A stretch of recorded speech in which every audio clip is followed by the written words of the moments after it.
അയ്യപ്പൻകോവിൽ കൃഷിഭവന്റെ നേതൃത്വത്തിൽ കേരള കാർഷിക വികസന കർഷകക്ഷേമ വകുപ്പിന്റെ ആഭിമുഖ്യത്തിൽ പോഷക തോട്ടം പദ്ധതിയുടെ ഭാഗമായി സബ്സിഡി നിരക്കിൽ പച്ചക്കറി തൈകൾ വിതരണം ചെയ്തു. 115 പേർക്കാണ് പദ്ധതിയുടെ പച്ചക്കറി കിറ്റുകൾ നൽകിയത്. കേരള കാർഷിക വികസന ക്ഷേമ വകുപ്പിന്റെയും പോഷക സമൃദ്ധി മിഷന്റെയും ജൈവ കാർഷിക മിഷന്റെയും സംയുക്ത ആഭിമുഖ്യത്തിലാണ് പോഷക തോട്ടം പദ്ധതി നടപ്പിലാക്കുന്നത്. ഇതിന്റെ ഭാഗമായിട്ട് ഓരോ വീട്ടിലും ആവശ്യമായ വിഷരഹിത പച്ചക്കറി ഉൽപ്പാദിപ്പിക്കണമെന്ന ലക്ഷ്യത്തോടെയാണ് പച്ചക്കറി തൈകൾ അടങ്ങിയ കിറ്റുകൾ വിതരണം നടത്തുന്നത്. പദ്ധതിയിൽ അയ്യപ്പൻകോവിൽ പഞ്ചായത്തിലെ കർഷകരിൽ നിന്നും ആദ്യം അപേക്ഷിക്കുന്ന 115 പേർക്കാണ് കിറ്റ് വിതരണം ചെയ്യുന്നത്. പച്ചക്കറി തൈകൾ, അതിനുവേണ്ട ജൈവ ജീവാണു വളങ്ങൾ, ജൈവ കീടനാശിനികൾ എന്നിവയടങ്ങുന്ന 800 രൂപയുടെ കിറ്റാണ് സബ്സിഡി നിരക്കിൽ നൽകുന്നതെന്ന് അയ്യപ്പൻകോവിൽ കൃഷി ഓഫീസർ അന്ന ഇമ്മാനുവൽ പറഞ്ഞു.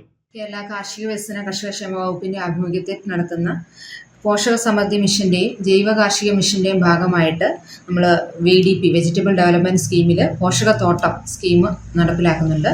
ഈ സ്കീമിലൂടെ നമ്മൾ അയ്യപ്പൻകോവിൽ പഞ്ചായത്തിലെ 115 കർഷകർക്ക് 115 വീടുകളിലേക്ക് പച്ചക്കറികൾ, ജൈവ വളങ്ങൾ, ജൈവ ജീവാണു വളങ്ങൾ, കീടനാശിനികൾ എന്നിവയൊക്കെ ജൈവ കീടനാശിനികളൊക്കെ ഉൾപ്പെടുന്ന 800 രൂപയുടെ ഒരു കിറ്റ് 300 രൂപയ്ക്ക് സബ്സിഡി നിരക്കിൽ നമ്മൾ വിതരണം ചെയ്യുകയാണ്. ഇപ്പോൾ പഞ്ചായത്തിലെ ഓരോ വീട്ടിലും 5 സെന്റെങ്കിലും വിഷരഹിതമായ പച്ചക്കറി ഉൽപ്പാദിപ്പിച്ച് പച്ചക്കറിയിൽ സ്വയം പര്യാപ്തരാകുക എന്നുള്ള ലക്ഷ്യത്തോടെയാണ് നമ്മൾ ഈ പദ്ധതി നടപ്പിലാക്കുന്നത്.